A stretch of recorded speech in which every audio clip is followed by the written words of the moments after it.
urejanje romskega naselja Žabjak, širitev peskokopa Jersovec, bo savska kolesarska pot postala del evropskega omrežja?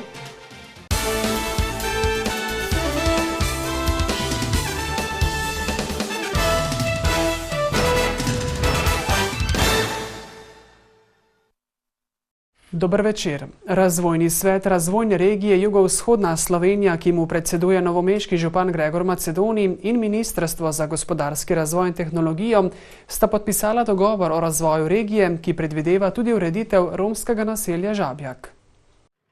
Zgodba o urejanju Žabjaka ima že dolgo brado, največje nelegalno naselje pa predvsem ni v ponos lastniku, torej državi, je že lani izpostavil novomeški župan.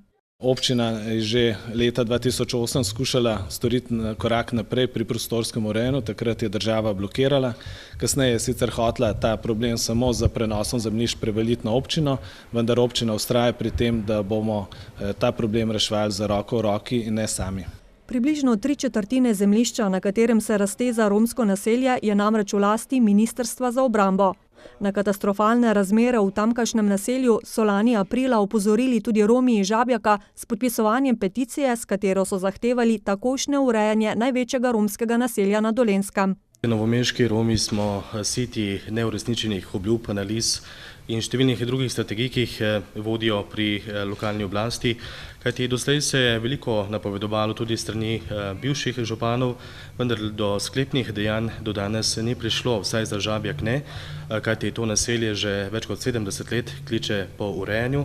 In končno je bil, kot kaže, storjen korak naprej. Podpisani dogovor o regijskem razvoju namreč predvideva tudi ureditev Žabjaka. Gre za projekt, s katerim bomo vzpostavili pogoje, da bojo tudi Romi lahko začeli se plačevati, tako kot vsi ostali občani, svoje porabo energentov, hkrati pa imeli omogočeno priključitev. Prostorsko-komunalna ureditev romskega naselja je vredna 3,6 milijona evrov. Od tega bo šlo iz občinske blagajne 547 tisočakov. Najprej pa je potrebna priprava ustreznega prostorskega akta, ki poteka od junija.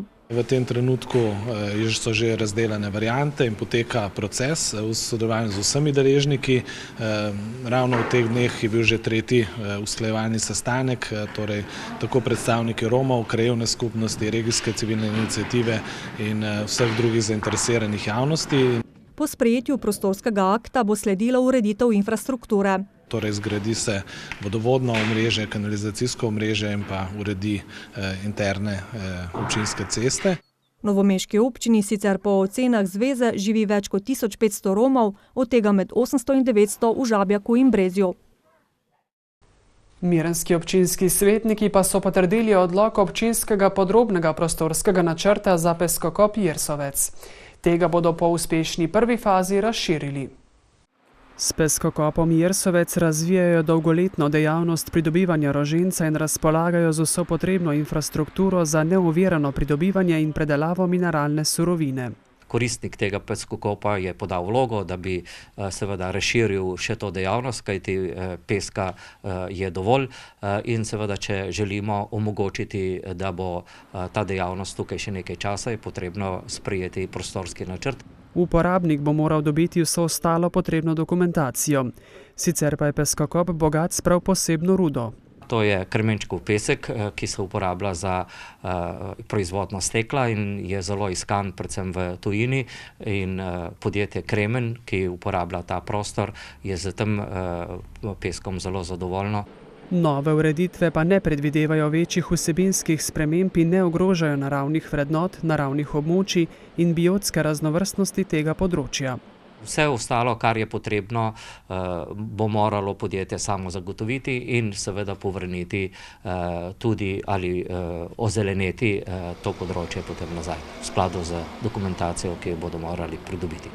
Pozitiven vidik za mirensko občino je tudi, da dobijo del koncesnine na osnovi koriščenja tega peskokopa.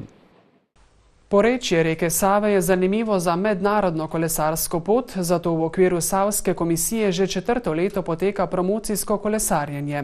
Slovenska kolesarska mreža je s podporo domačih ministrstev ter partnerjev na Hrvaškem, Bosni in Hercegovini ter Srbiji predlagala, naj savska kolesarska pot postane del evropskega kolesarskega omrežja Eurovelo. O tem, kaj je treba storiti za izpolnitev standardov Eurovelo, bodo govorili še ta mesec na mednarodni konferenci v Sevnici, ki je bila za gostiteljico izbrana zaradi kolesarske poti ob elektrarnah. In pravzaprav je praktično že skoraj vzpostavljena skoraj celotna povezava od Radeč do Brežic. Ostajajo pa formalne težave, kajti ponekod so oziroma so še vedno brežine samo za vzdrževalce in je praktično celo prepovedan promet tudi za kolesarje. Pristojne službe v državi morajo takšne birokratske ovire odpraviti, Slovenska kolesarska mreža pa bo spodbudila turistične ponudnike, da bodo kolesarjem prijazni, na primer s prostorom za parkiranje koles. Potem ni nujno, da celotno omarico z orodjem vleče sabo. Fino je, če je ob teh počivališčih kakšna, tako kot je to v Avstriji ob Dravski kolesarski Donavski poti, neko osnovno kolesarsko orodje, tlačilka, da napolni zrakom. Potem pa seveda daljinski kolesar pa potrebuje, da ko se zvečer ustavi, če ga cel dan pere dež, če se vozi po blatu, da lahko opere kolo, da lahko opere svoj dres. Na Ministrstvu za infrastrukturo podpirajo Slovensko kolesarsko mrežo v prizadevanju za doseganje meril Eurovelo. Letos je dejansko prišlo do preboja. Dejansko, naprimer na Ministrstvu za infrastrukturo deluje koordinator za kolesarstvo, kar je mislim, da sploh prvič, odkar obstaja Slovenija, in na področju razvoja infrastrukture se resnično vlagajo velikanska sredstva. Savska kolesarska pot naj bi uradno postala sestavni del evropskega omrežja daljinskih kolesarskih poti v letu 2021, je povedal Zalokar. Ena najpomembnejših odločitev za osnovnošolce je zagotovo ta, kje bodo nadaljevali svoje srednješolsko izobraževanje. V največjem slovenskem srednješolskem središču, šolskem centru Novo mesto, so priredili že tradicionalni dan odprtih vrat. V dvorani Leona Štuklja so predstavili vse šole, ki delujejo v sklopu šolskega centra. Informacije o šolanju so posredovali dijaki sami, kar pomeni, da so dobili učenci informacije iz prve roke. Predstavljamo najbolj praktičen del našega pouka, se pravi, to je prva pomoč, izvajanje postopkov, merjenje vitalnih funkcij, merjenje sladkorja, v bistvu vse, kar je dejansko povezano s poklicom, za katerega se izobražujemo. Zanima jih, samo oni si to predstavljajo pol čisto drugače, da je to zahtevno fizično delo. Tu ni zahtevno. Če hočeš biti dober v tem, moraš razmišljati, biti pameten, moraš sodelovati v tem. Če samo poslušaš, ti bo komočno. Zanima jih nekatere bolj to, kako se izdeluje, katere pa tudi bolj računalništvo zanima, kako rešimo načrte, pa tudi starše potem tudi zanima, kaj izdelujemo in kaj pol na koncu dejansko znamo. Zanimanje za tehnične poklice je v novomeškem okolju vedno večjem, zato se vedno več mladih odloča za šolanje v tej smeri. Za področje elektrotehnike, računalništva in pa tehnične gimnazije v zadnjem času zanimanje narašča, se pravi gimnazijski program se je ustalil. Na področju elektrotehnike pa računalništva pa dejansko zaznati velik interes tako zaposlovalcev kot interes po nadaljnjem študiju. Izkazalo se je iz prejšnjih let, da če mladi predstavljajo mladim, je to njim bližje. Tako da jaz mislim, da če mladim je to dobra kombinacija. Svetujemo bodočim zainteresiranim dijakom, da se za naše programe odločijo, če so komunikativne narave, če radi delajo z ljudmi, če radi pomagajo. Za naše programe je zanimanje dobro, zaradi tega, ker razpisujemo tehnične poklice in naše podjetja v našem okolju tega kadra veliko rabijo, skratka zaposljivost je dobra. Dopoldne so se dneva odprtih vrat udeležili predvsem učenci in njihovi mentorji, v popoldanskih urah pa tudi veliko staršev.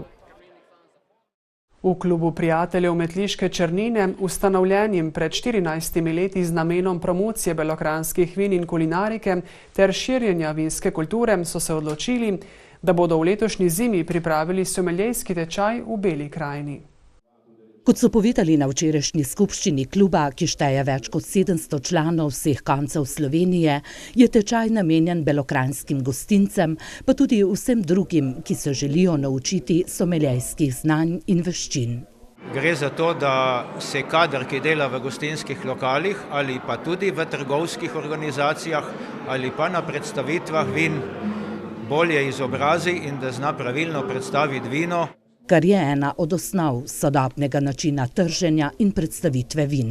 Sommelieri so tisti, ki so posredniki med vinarjem in med gostom in ta sommelier lahko dobro predstavi vino in stranke lahko ti s tem zadovoljna ali pa ne. Tako da bomo na nek način poskušali, da čim več ljudi osvestimo v tej smeri, da bi bila ponudba belokranjskih vin še boljša, kot je do zdaj.